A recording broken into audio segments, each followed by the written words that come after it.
سڵاوتان لەبێت بینەرانی کورسات نیوز منە ڕۆتۆفیقم لە ئەڵلقەیەشی دیکەی بەرنامەی دەنگدەر و کاندید پێتانەگەینەوە تەوەری ئەم جارەمان جیاوازە و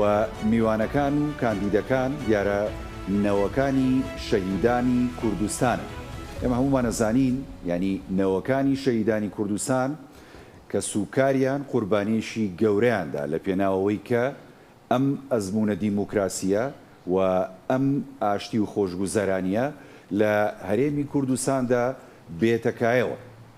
پرسیارێکی جدی لێرەدا دێتە پێشەوە ئاخۆ لە ئێستا و لە ڕابردوودا توانراوە خزمەتێکی شایستە بە نەوە و کە سوکاری شەهیدانی کوردستان بکرێت بەبێ جیاوازی یاخود بە شێوازێکی دادپەروەرانە لە هەموو کایەکانی ژیاندا ئەگەر ئەم خزمەتە کراوە دەکرێت لە داهاتوودا و لە پەرلەمانی کوردستان لە خولی نوێدا خزمەتەکان بە چ ئاراستەیەک بێت یاخود زیادکردنی ئەم خزمەتانە لە هەموو بوارەکاندا خوێندن تەندروستی کۆمەڵایەتی ناردنەدەرەوەی نەوەکانی شەهیدان بۆ خوێندن لە ئاستەباڵەکان لە دەرەوەی هەرێمی کوردستان ئێمە ئەم بەرنمەیە تایبەت کراوە بە نەوەکانی شەهیدان ئەو کاندیدانی کە ئەمڕۆ میوانی بەرنمەکەمانن سەرجەمیان نەوەی شەهیدانی کوردستانن بۆیە لە ئێستادا دەچمە لای میوانەکانم ئەیان ناسێنم بە ئێوە و بە ئامادەبووان سەرەتا بە خێراتنی ئێوە ئەکەم بەخێر بن سەر چاوانمان میوانە بەڕێزەکان ئێوەش بەخێر بێن خۆشحاڵین کە لە نزیکەوە لەگەڵمانن و ئەتوانن لە بەرنمەکەی پرسیاری خۆتان ئاڕاستەی کاندیدان و نەوەکانی شەهیدانی کوردستان بکەن سەرەتا دەچمە لای کاگڕەوەندی شەهید غەریبەڵەدنی ئەتوانی خۆت بناسیێنی لە ماوەی دوو خولەکدا و ژمارەکەی خۆشت بڵێ فەرموو. زۆر سپاس بۆ جەنابتان سپاس بۆ دەستگای میدیایی کورسات زۆر بە گەرمی بە خێراتنی خوشکبرا بەڕێزەکان مەکەم سڵاوم هەیە بۆ ئەم خوشکورا بەڕێزەکانیدانە کە خوشکبرای ئازیزی منن هەروە سڵاو ڕێزم هەیە بۆ بینەرەکانمان. من ڕەوەندی شەهید غەریبەڵەدنیم بە شانازیەوە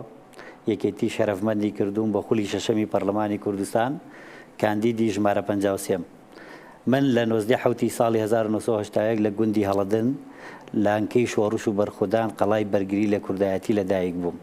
لە ناو شۆڕش و پێشمەرگەدا گەورە بووم لەگەڵ باڵای ئەوان باڵام کردووە لە ساڵی 1970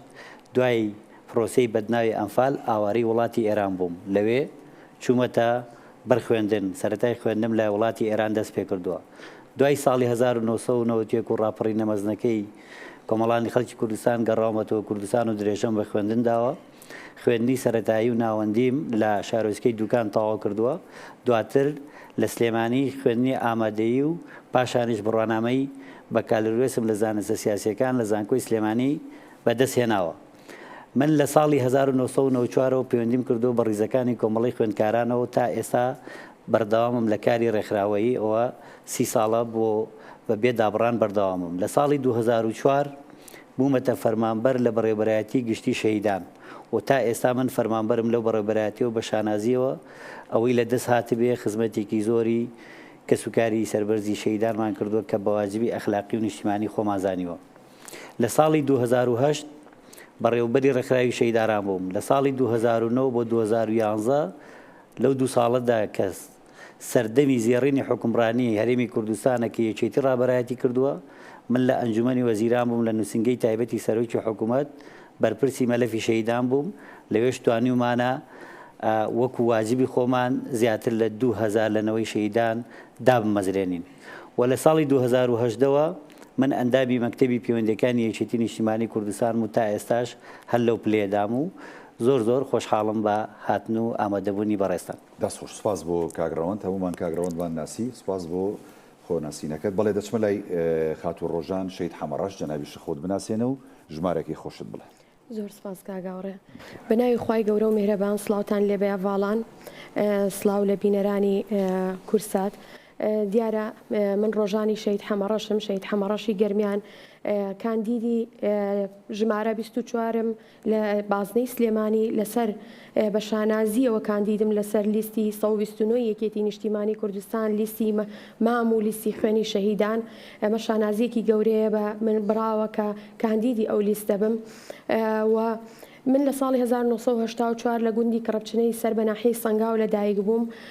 لە ساڵی 1970 لە مانگی سێ لە کۆتایی مانگی سێ ئێمە بەهۆی شاڵاوی بەدناوی ئەنفالەوە گوندەکەمان بەجێ هێڵاو هەتا مانگی شش سەرەتای مانگی شش ئێمە لە دەشتەکانی گەرمیان و لە ئەشکەوتەکان و لە گوندە سوتماکەکان داماینەوە بەبێ ئەوەی باوکم لەگەڵمانە بێت لەگەڵ چەند خێزانێکی تری پێشمەرگەیە ئەو کاتە باوکم لەگەڵ چوو بوو ئەو کەسانە ڕزگار بکە کە خەریب و بەرشاڵاوی ئەنفالە کەوتن و هێزەکانی پێشمەرگە لەگەڵ هاوڕەکانی بپەڕێنێتەوە بۆ ناوچەیەک کە ڕزگار کراوە کە ئازاد کراوە بێ و کە مەترسیتیانە بێ. ئێمە لە مانگی شەشە لە قەندیلەوە ڕۆشتینە ئێران دوای ساڵێک زیاتر لە مانگی هەشتی ساڵی 1970 باوکم گەڕایەوە بۆ لامان لە ساڵێک زیاتر ئەو لە گەرمیان مایەوە. دواتر باوکم لە ساڵی لە مانگی یانزەی ساڵی 1990 بەجێی هێشتین کە ئیتر نەمان بینیەوە لە مانگی سێ لە یانزەی سێ 1991 شەهید بوو لە سلێمانبەگ بەدەستی مجاهیدین و حزبی بەعز. ئەو بە خوێنی خۆی لە دوا سنوورەکانی کوردستان مۆری ئازادی دا لە دوا سنوورەکانی کوردستان. منیش وەک کچی ئەو شەهیدە کە خوێندنی سەرەتاییم لە ئێرانەوە دەست پێ کردووە دواتریش لە بەبێ باوکی بەبێ نازی باوک بەڵام بەسەرێکی بەرزەوە بە شکۆمەندیەوە لە ژێر ناو و نازناوەکەی ئەو لە ژێر ئاڵای سەوزی یەکێتی نیشتیمانی کوردستان ئێمە من درێژەم بە خوێندندا و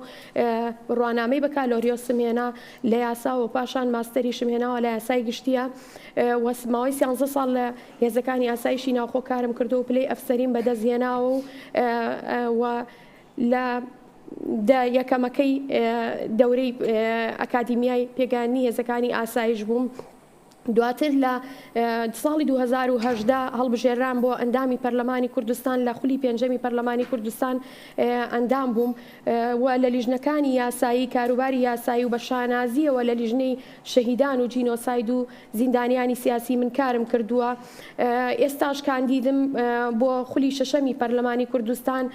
بۆ پەڕی شانازیەوە کە ئەمانەوێ ئەو بەرنامە و پرۆگرامی یەکێتی نیشتیمانی کوردستاندای ڕشتووە و ئەو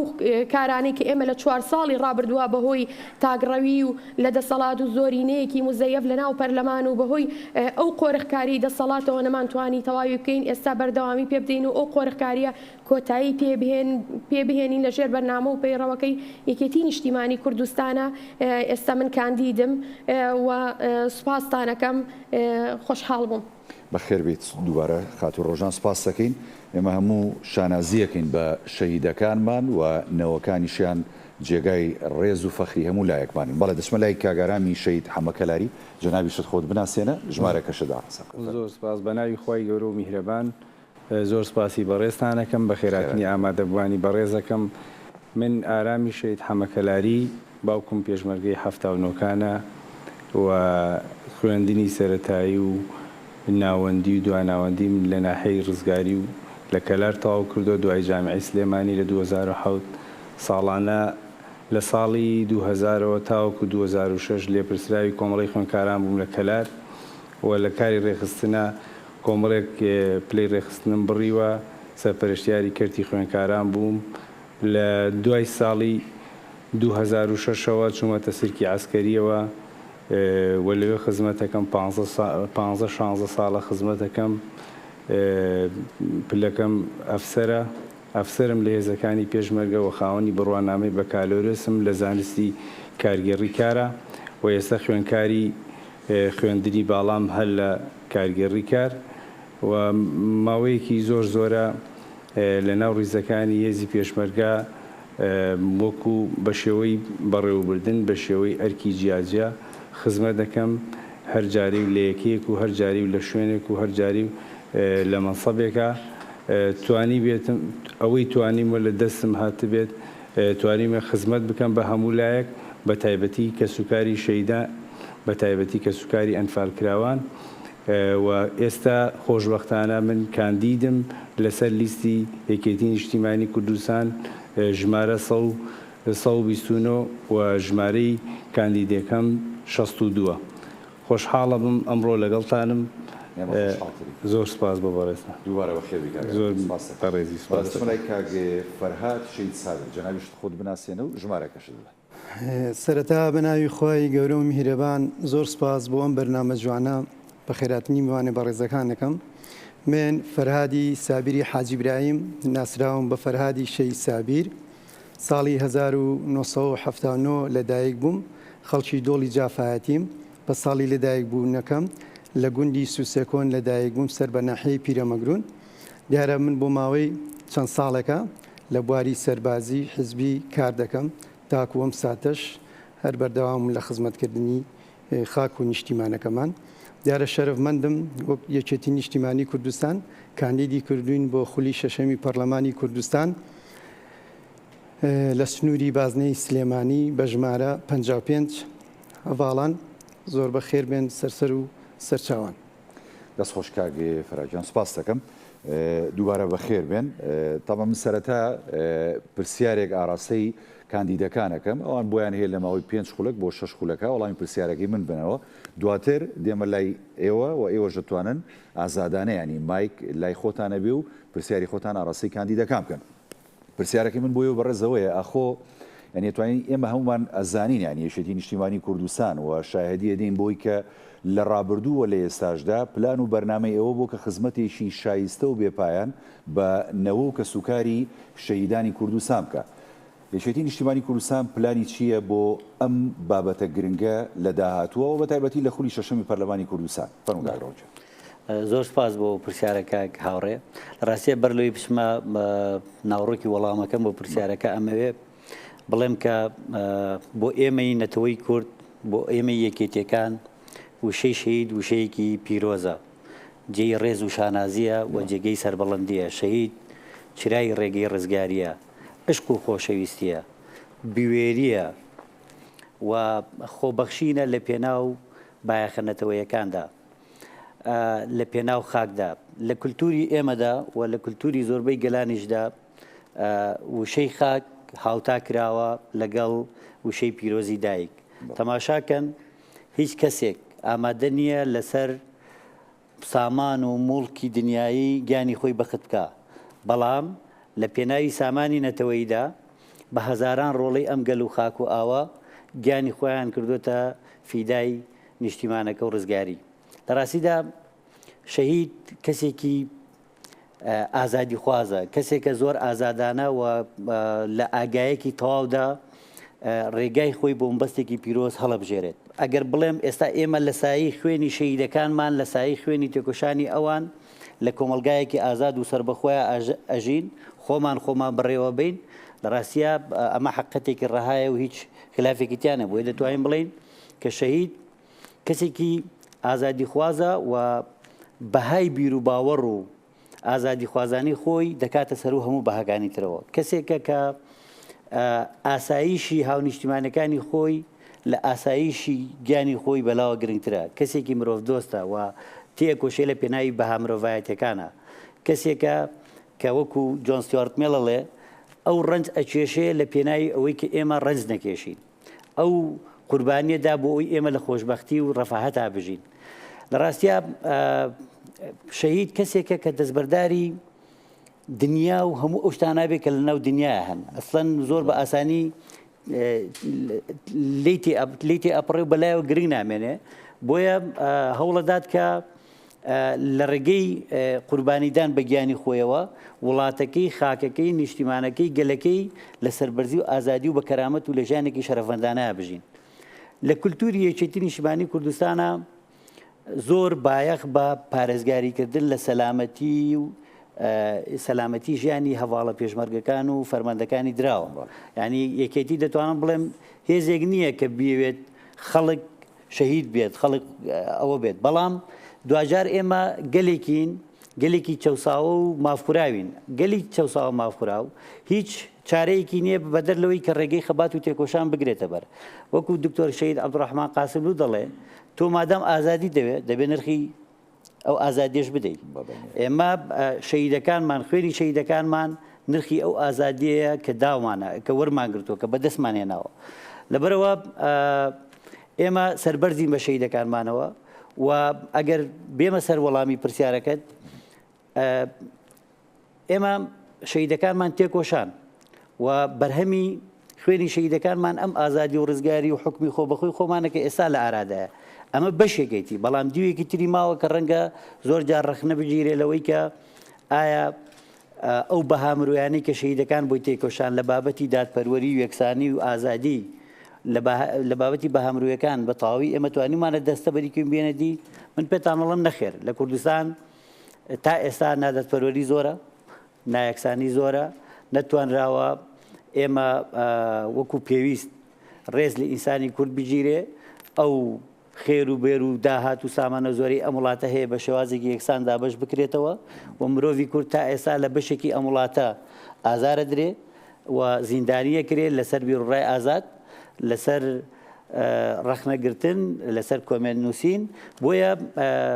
یەکێتی نیشتمانی کوردستان لە بەرنامە و پلانایەتی ئەگەر ئێمە بتوانین بە پشتیوانی وخوا و پشتیوانی جەماوەرە تێکۆشەرەکەی خۆمان بە پشتیوانی کەسوکاری شەیدی سەربەرزی خۆمان یەکێتی بچێتەوە پێگە حەقیقی و شایستەکەی خۆی لە ناو پرۆسی حکومڕانی هەرێمی کوردستانە بە دڵنیایی لە بەرنمەیەتی کە دادپەروەری تەواو بۆ تەواوی کوردستان دەستەبەر بکە یەکسانی بێنێتە ئارەوە بە چاوێکی یەکسان تەماشای سەرجەم چین و توێژەکانی کۆمەڵی کوردەواری بکەوە لە ناویشانە کەسوکاری شەیدان کەسوکاری شەیدان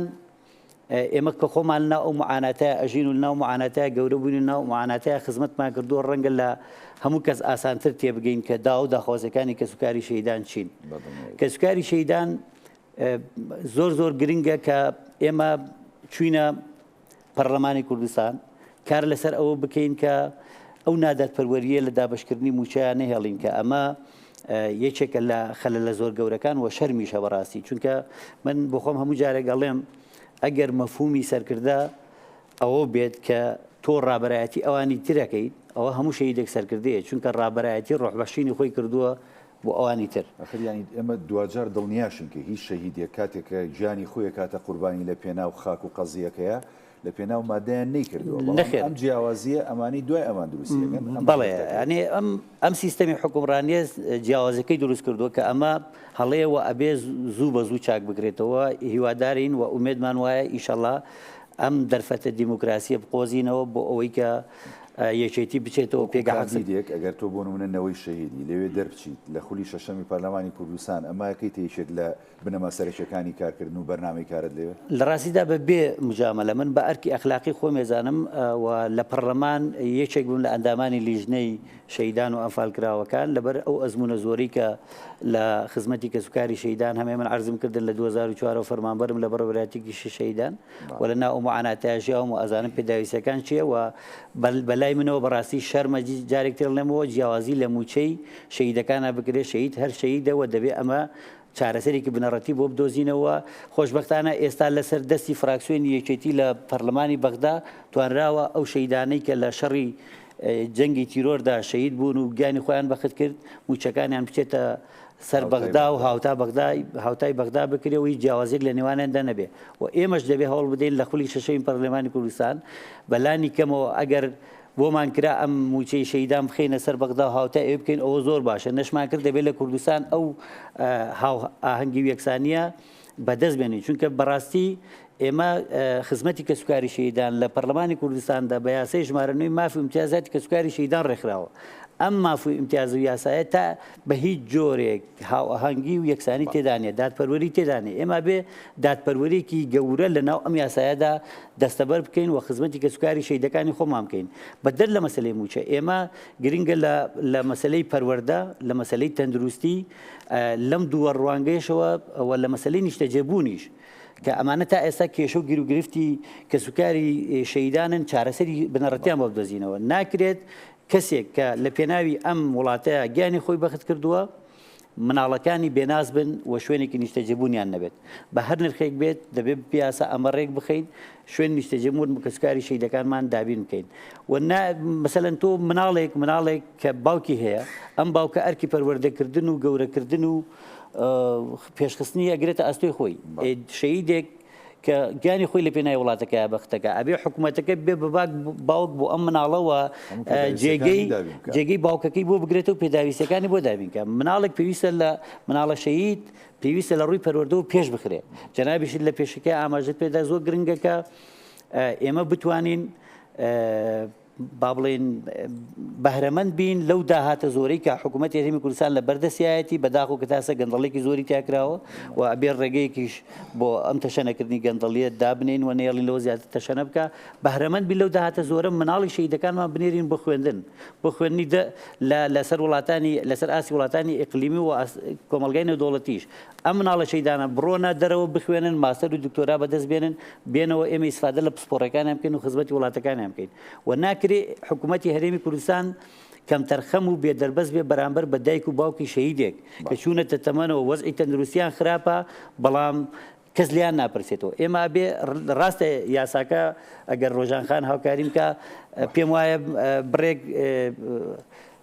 خزمەتی خستۆتە ڕوو دەستەبەری هەندێک خزمەتی کردووە ئەتوانین مەسەلەن کە سوکاری شەید بنێرین بۆ بەشێک لە نەخۆشخانەکان بۆ ئەوی چارەسەرێکی بێ بەرامبەر وەربگرن بەڵام ئەمە شتا کافی نییە و ڕەنگە زۆر نەخۆشی هەیە نەتوانین چارەسەری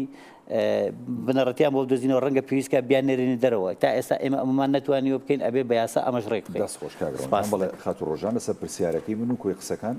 فەرم بەڵێ لە ماوەی 5 خولەکە توانی سەرنجی خۆ زۆر باشە دیارە ئەوەی کە هەیە ئێمە لەسەر شەهید و ناوی شەهید و ئەو گیان بەخشی کە کەسێک ئەی بەخشێ لە پێناوی خاک و نیشتیمانەکەی لە پێناوی بیر و باوەڕەکەی هەرچی بڵێن ئێمە ناتوانین ئەو حەقە بدەین بەو گەورەیەی ئەو شخصە و لەگەڵ ئەوەشا بە کەسوکاری شەهیدەکان کە ئەوان کە ئازیزترین کەسیان بەخشیوە لە پێناوی بیر و باوەڕە لە پێناوی خاکە لە پێناوی پیرۆزیەکانی ئەم کوردستانەیە و لەسەر ئەم ئاسەژ ئێمە ئەگەر باسی بکەین یەکێتی نیشتیمانی کوردستان نازناوی حیزبی شەهیدانی هەڵگرتووە ئەم نازناوە شەرەفێکی گەورەیە بە یەکێتی نیشتیمانی کوردستان بڕاوە کە هەر لە سەرەتاوە یەکێتی نیشتیمانی کوردستان لە سەرکردەکانیەوە بۆ هەموو پێشمەرگەکانی شەهیدی هەیە لە ناو زیندانەکانە یەکێتی شەهیدی هەیە لەبەرەوە پێویستە خزمەتی زۆر بە کەسوکاری شەهیدان بکرێت ئەوەی کە کراوە تا ئێستا لە یاسا بوو بێ لە پەیڕەو بوو بێ لە ڕێنمایی بوو بێ لە هەر ماف و ئیمتیازێک کە بە کەسوکاری شەهیدان درابێت یەکێتی نیشتیمانی کوردستان دەست پێشخەر بۆ کردوێتی و ئەوە شیماوە بکرێت هەر بە یەکێتی نیشتیمانی کوردستان ئەکرێت من لە پەرلەمانی کوردستان بووم لە خولی پێنجەمە کابینەی حکوومەت قۆرخ کرابوو لە پێناوی تاکە شخصێکە ئەم کابینەیە خراپۆ پێناوی خزمەتی تاکە شخصێکەوە ئەیانویست هەموو دەستکەوتەکان لەو شخصەیە کۆ بکرێتەوە بەڵام مەسئولیت هەڵ نەگرێ ئەوەی کە من ئەمبینی من لە لیژنەی شەهیدانیش بووم کە لیژنەیەکی مختصە بەم بوارە بەڕاستی هیچ خزمەتێکم نەبینیوە بە کەسوکاری شەهیدان پێشکەش بکرێت تەنیا یەک شت نەبێ لە یاسای چاکسازیە ئەویش کە حکوومەت ناردی بۆ پەرلەمانی کوردستان ئەگەر بەو شێوەیە بووە بڕۆشتایە لە 180 کەسوکاری شەهید منحەکەیە بڕا ئەوەی ئەدرێ بە شەهیدان موچە نییە ئەوە منحەیە بەخشینە ئەدرێ بە شەهیدان بە کەسوکاری شەهیدان لە 180 بڕا بەڵام دەست پێشخەریەکە و ئەوەی کە هەوڵیدا فراکسیۆنی یەکێتی نیشتیمانی کوردستان بوو کە هەوڵیدا و نەیهێشت ئەوە تێپەڕێ بەڕێزان ئێمە لە پەرلەمان نەمان ئەتوانی نەزانین نەعەدالەتی هەیە لە یاساکەیە بۆ ئەم سەردەمە لە سەردەمی خۆیان ئیمتیاز و چەند خزمەتێکی پێشکەش کردووە بە کەسوکاری شەهیدان بەڵام بۆ ئەم سەردەمەی ئێستا پێویستە هەموار بکرێتەوە ئەو یاسایە لەبەرەوە ئێمە نەمانەتوانی لەبەر ئەو زۆرینەیە کە لە ناو پەرلەمانە هەبوو هەمومان نەزانین چۆن ئەو زۆرینەیە بەدەست بوو لە پەرلەمانی کوردستانە نەمانەتوانی دەست بۆ یاساکە ببین چونکە حکوومەتێکی بێ دەربەست ئەو پەرلەمانتارانەی کە لەوێ بوون بەڕاستی ئەوەی کە شخصێک بیوتایە ئەو شخصە بیوتایە ئەوەیان جێبەجێ کرد لەبەرەوە ئێمە ئەترساین بە بێمنەتانە بە بێ دەربەستانە لە ماف و ئیمتیازاتەکان کەم بکرێتەوە نەک زیاد بکرێت بەڵام ئێوە نەتانێش کەم بکرێتەوە و نەتانتوانی زیادی بکەن نەخێر نەمان هێشت کەم بکرێتەوە و لەبەر ئەوە بوو یاسای شەهیدان نەچۆ ناو پەرلەمانی کوردستان و هەموارکردنەوەکەی لەبەر ئەوەی کە دەست بۆ ماف و ئیمتیازی کەسوکاری شەهیدان نەبرێت کەم نەکرێتەوە بە ئاراستەی کەمکردنەوە ئێمە دڵنیا بووین لەوەی کە هەرچی لەو شخصەوە و لە حکوومەتەوە بەهاتایە ئەوە جێبەجێەکرا لە ناو پەرلەمانە بوو زۆرینەی کە هەمومان بینیمان چۆن زۆرینەیەک بوو کە بەدەزات بوو لەبەرەوە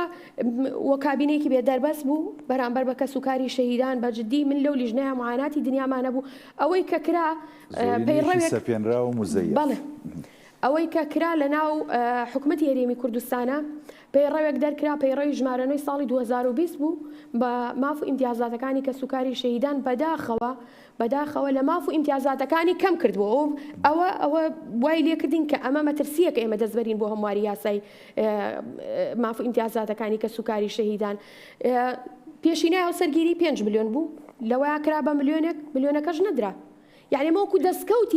وەکو دەستکەوتێک حکوومەتی هەرێم ئەمەی دەرکرد بەس بۆ کەسوکاری شەهیدان بەڵێ بۆ کەسوکاری شەهیدان کە پێشتر 5 ملیۆن بوو ئەدرا بە کەسوکاری شەهیدان بەڵام دواتر کرا بە ملیۆنێک لەو پەیڕەوەیە و ئەوەش جێبەجێ نەکرایانی نەماوە چەندین ماف و ئیمتیازی تر چەندین کاری تر کە لەو کابینەیە کراوە کە یەکێتی نیشتیمانی کوردستان سەرۆکی کابینەکەی بەدەست بووە و توانیوێتی بڕیار بدا لە کابینەکەیە ئێمە زای خزمەت لە خوێندن کراوە و خزمەت لە تەندروستی کراوە و پێشینەی هاوسەرگیری هەبووە و ئاوەدانی و ئەوەی کە کەسوکاری شەهید پێویستی بووە بە ئەگەر بە نۆژەنکردنەوەی خانوو بێ بە هەر شتێک ئەوە لەسەر دەستی یەکێتی نیشتیمانی کوردستانە کراوە ئێستاش هەر یەکێتی نیشتیمانی کوردستانە وەک حیزبی شەهیدان ئەتوانێت لە خولی شەشەمی پەرلەمانی کوردستان و لە کابینەی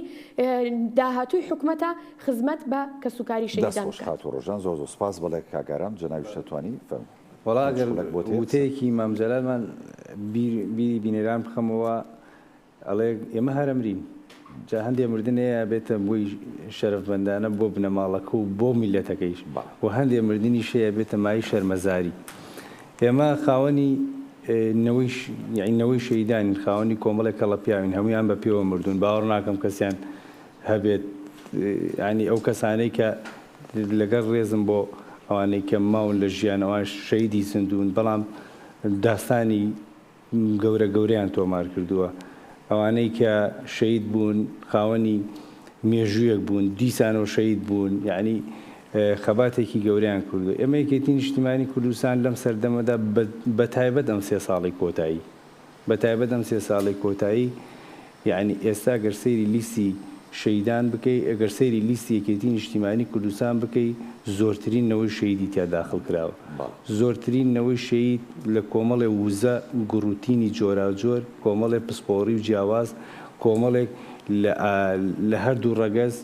ئەمجا کۆمەڵێک شەیدی قارەمان نەوەکانیان ئەمڕۆ یعنی وەکو ڕابردووی خۆیان وەکو ئەو ڕابردووی کە باوکیان تۆماری کردووە ئەمانیش هاتوونەتە ناو مەیدانی سیاسەتەوە ئەم جارە خەباتی ئەم جارەمان خەباتێکی مەدەنیە خەباتێکە خەباتی دەنگی بوێرە خەباتی پەرلەمانیە خەباتی دروستکردنی یاسایە ڕێخستنی یاسایە خەباتی پاراستنی مافە خەباتی داکۆکیکردنی لە مافی کۆمەڵانی خەڵکی کوردستان و لە ناویشاندا کە سوکاری سەربەرزی شەیدان ئێمە لە یەکێتی نیشتیمانی کوردستان خاوەنی 23,000 شەیدی هەر شەیدێکمان ئەگەر دوو مناڵی هەبێت نزیکەی 75,000 نفوزەکە ئێستا ئەمانە شۆڕشێکن یعنی وزەیەکی مرۆیی گەورن ئەبێ ئەمە دیراسە بکرێت ئەبێ ئەمە ڕێک بخرێت ئەبێ ئەمە تایبەتمەندی بۆ دابنرێت لە ڕووی یاساییەوە لە ڕووی حزبیەوە لە ڕووی حکومی یعنی بە هەموو شێوەیەک ئێمە بەشدار بین لە دروستکردنی ئەم حکوومەتە کە چۆن بە خوێن بەشداریمان کردووە ئەم میلەتە ئەم کوردستانە ئەم خاک و ئاوەهی هەمومانە بەڵام 23,000 کەس شەید خۆی گیانی لە پێناوەدا بەخشیوە یعنی کەمینەیەک بۆ ئەوەی زۆرترین خەڵک بە ئازادی بژین زۆرترین خەڵک بە شێوازێک بە ژیانێکی شایستە بە خۆیان بژین ئێمە لەم لیستە جوانە لەم لیستی 129 ئیشەڵا بۆ هەڵبژاردننی داهاتوو بەشدارێکی کاریگەری نەوەی شەیدان کە زۆر گرنگە ئێمە نەوەیەکی شەیدی زیندومان هەیە ئێستا دەچنە ناو کایەکانی حکوومەت دەچینە ناو کایەکانی دەسەڵات بۆ کەمکردنەوەی ئەو زەبر و زەنگەی کە لەسەر نەوەی شەیدان هەیە بۆ لەسەر میلەتەکەمان هەیە بۆ ئەوەیە کە ئێمە بتوانین داکۆکی کارێکی سەرسەختی مافەکانی خۆمان بین هیچ نەبێت مێتانەیە وەرچەرخانێکی گەورە بکەن لە ژیانی کەسوکاری شەیدان و بە دڵنیاییەوە لەسەر دەستی یەکێتی نیشتیمانی کوردستان و لە ناویشاندا کەسوکاری سەربەرزی شەیدان دەنگیان کاریگەرە بێت و دەنگیان بیسراوە بێت و کاریگەری گەورەشمانە بێت لەسەر ڕێککردنەوەی ڕێڕەوی حکومڕانی ئەمە پەیام نییە ئەمە وتەیەک نییە فڕێدێنە ناو خەڵکەوە ئەمە شتێک نییە بڕوامان بەو هێزە زیندووەیە کە چەندین ساڵە یەکێتی ڕاگرتووە یەکێتی ئەو یەکێتەیە کە ئێستا بە یەک بڕیار بە یەک دەنگ بە یەک تیم کارەکەین هەمومان دەستە ناودەست کادری یعنی ئێستا لە حزبێکی مێژوویەوە با بڵێن کە مێژوو شانازی پێوەکەین کاری مێژوو بەڵام ئێستا بووین بە حزبی هەڵبژاردن واتە قەناعەتکردن بەوەی کە لە داهاتووە ئێمە هەڵبژاردنی تریشمان لە پێشە ئێستا ئەو کێشە و کەم و کورتیانەی شەیدان کێشە و کەم کورتی خەڵک کێشە و کەم کورتی داواکاری کۆمەڵانی خەڵکی کوردستان لە هەموو سێکتەرەکاندا ئەمە کێشە و کەم کورتی واقعین ئەبێ لە بەرچاوی بگرێن ئەمە بە ڕقەمێک نەوترێ و فڕە بدرێ و بەلا بکرێت ئەبێ دیراسەمان هەبێ لەسەری لەبەرەوەی بۆ بیستیدا ئەگەر هەڵبژاردن کۆتایی هات ئێمە حەو مانگی تر هەڵبژاردنی ترمان لە پێشە بۆ یەکێتی هەموو داواکارەکانی بە هەند وەرگرتووە لە بەرامبەر هەموو داواکارەکانی لە بەرامبەر جێبەجێکردنی بەڵێنەکان لە بەرامبەر هەموو ئەو شتانەی کە لە پەیڕە و لە کارنامەیدایە بەرپرسیارەتی خۆیەن وەکو چۆن کاک سەرۆک پاڤڵ ئەڵێت داوای لێبردن لە هاوڵاتیانی کوردستانەکەم کە لە ڕابردووە ڕەنگە نەمانتوانی بێ کۆمەڵێک ئەرکی مەسئولیاتی نیشتیمانی جێبەجێ بکەین بەڵام لە داهاتوودا ئێمە چاوەڕوانی ئەم ڕۆژە بووین چاوەڕوانی بیستی دەبوون چاوەڕوانی ئەم ڕۆژە بووین بۆ ئەوەی بە هەمومانەوە بتوانین قەرار لەم گۆڕانکارێک گەورە بدەین ئێمە لە ڕابردوودا ئەگەر ساڵی پار هەڵبژاردن نەکرا ساڵانی تر کە نەکرا کاتی ئەوە نەبوو هەندێک دروشم هەندێک شت بڵێن کە یعنی خەڵکیشی هیلاکەکە کە چەندی ساڵە خەڵک بەدەست قەیرانە جۆرا و جۆرەکانەوە کە دروست کراون هیلاک بوون ماندوو بوون ئێمە بۆیە ئێستا ئەمە زەخراوەتەوە بۆیە ئێستا باسەکرێ بۆیە ئێستا بووە بە بڕیار بۆیە ئێستا بۆ بە پرۆژەی گەورە بۆیە ئێستا بۆی کە ئێمە خەباتی لە پێناواکەین و کارنامەی هەیە بەڵێ ڕاستی دەکەینەوە بەڵێ ئەو ڕێڕەوە حکومڕانێت چەوتە ڕاستی دەکەینەوە بەمە ڕازی نین و بە یەکێتی نیشتیمانیش دەکرێت و بەس یەکێتیە بتوانێت ئەم ڕێڕەوە بەڕێک و پێکی بابەڕێەوە دەست خۆشکاگەران سپاس بۆ وتەکانت بەڵێ کاک فەرهاد جەنابەت فەرمووتوانی دووبارە سڵاوتان لێبێت میوانە بەڕێزەکان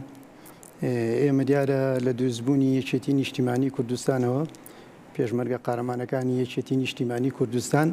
کەم ژیان و کەڵژیانیان هەڵبژار دیارە ئەم شەهیدانەی ئێمە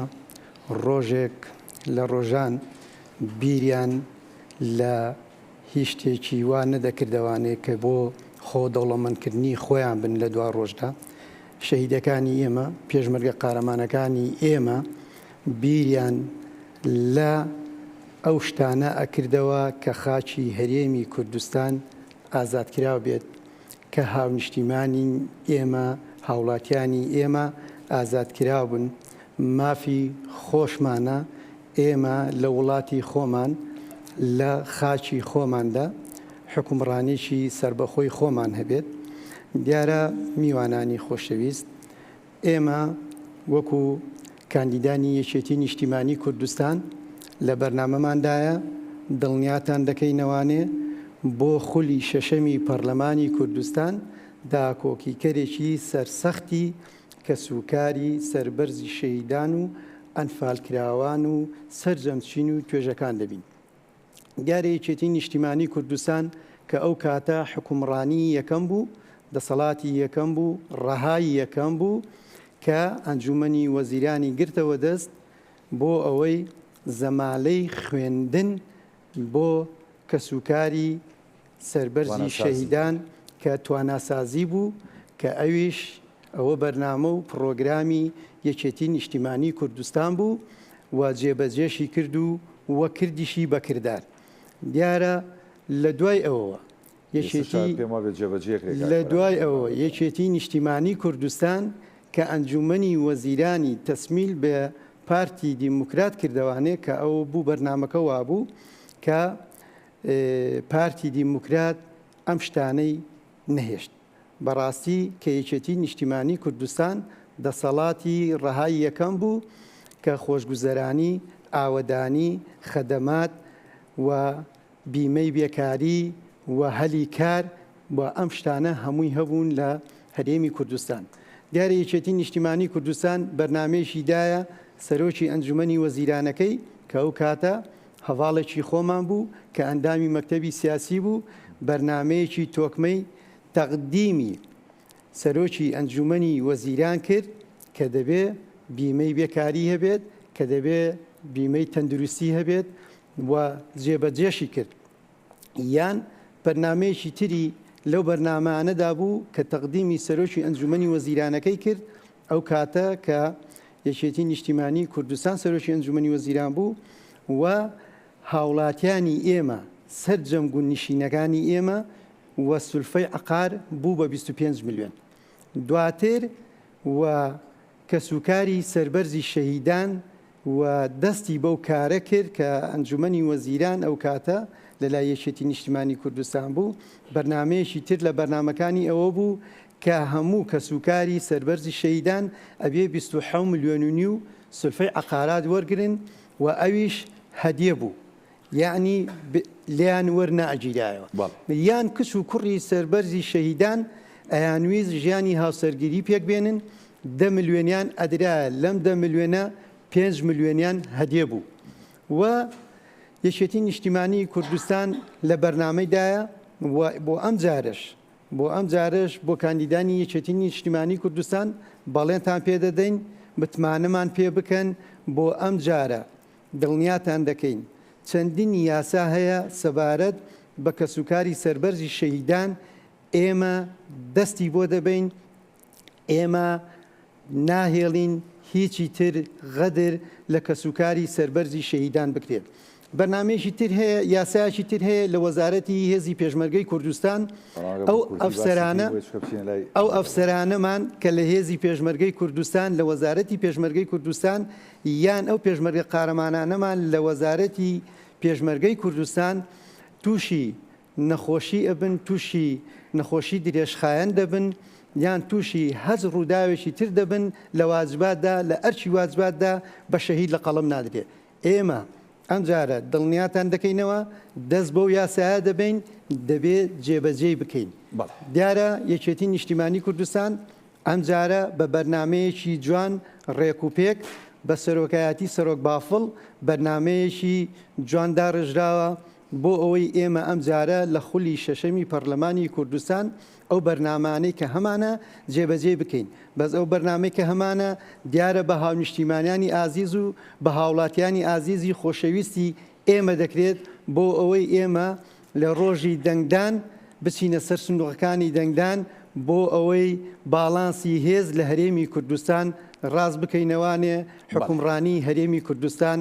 بە ئەو عقارشتر بیبن بەڕێوە. دەستەکانە خۆش و کاک فەرەجان سپاس دەکەم. بەڵێ سەکاتیەوەی کە بێمە لای ئامادەبوانی بەڕێز کە لەگەڵمانن بۆی کە پرسیارەکانی خۆیان ئاڕاستی کاندیدەکان بکەن.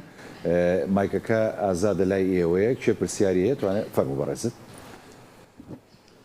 سەرەتا زۆر سپاس بۆ کەناڵی کورساتی ئازیز بۆم دەرفەتە و لە نزیکەوە بە خزمەتی کاندیدە بەڕێزەکان گەیشتین و بە خێراتنی ماوانە بەڕێزەکانی شەکەین بەگشتی. سەرەتا سەری ڕێز و نەوازشدا ئەدەوێنین بۆ خانەوادەی سەربەرزی شەهیدان و ئەوان جوانترین و بەنرخترین ئەندامی خێزانەکانیان بە ئێمە بەخشی. هیوادارین ئێمەش بە دەنگەکانمان کەمێک لە ئازار و بینەتەکانی ئەوان کەم بکەینەوە و لە هەمان کاتیشدا هیوادارین ئەوانیش لە پەرلەمان داکوکیکارێکی سەرسەختی خانەوادەی سەربەرزی شەهیدان و خەڵکی کوردستان بەگشتی و دەنگەکانی ئێمە بۆ بەڕاستکردنەوەی ئەو نەعەدالەتیانەی کە لەم هەرێمی ئێمەدا کراوە و هەموو مشمان ئەزانین بە تاکید چ لایەنێکی کاو و چ مەهامێکی هەیە لە فرۆشتنی خاکەوە، لە فرۆشتنی عیزەتی خەڵکەوە، لە فرۆشتنی ئازادی و ئازادی ڕادەربڕین. لەگەر بکەی مەمنون نەبین بۆیە چکە هە کاتیش بۆ برادەرەکانی کە هەبێت. باشە بەسەر چاوم. پرسیارەکەی من بۆ کاکڕەوەندە یەکێتی نیشتیمانی کوردستان چۆن هاوکاری کۆمپانیەکانی کەرتی تایبەت دەکات بۆ ڕەخساندن و پاڵپشتیکردنی خانەوادەی سەربەرزی شەهیدان لە ڕووی دامەزراندن و پرۆژەی نیشتەجێبوون و خزمەتگوزاریە سەرێکەکانی تر و بە تایبەتی لە سلکی تەندروستی و پەروەردەدا. سپاسی یەکەم هیوای سەرکەوتنی بۆ خواستم. دەست خۆش زۆر سپاس هەواڵگیان یەکێک لەو کێشانەی کە ئەمڕۆ بەرەوکی خەڵکی کوردستانی بەگشتی گرتوێتەوە مەسلەی دامەزراندنە و لە ناویشیانە کوڕکسی شەهیدەکان کە خوێندن تەواوەکەن و بە دوای دەرفەتی کارە گەڕێن دەستیان ناکەوێت ئەو واجبی یەکێتی نیشتیمانی کوردستانە کە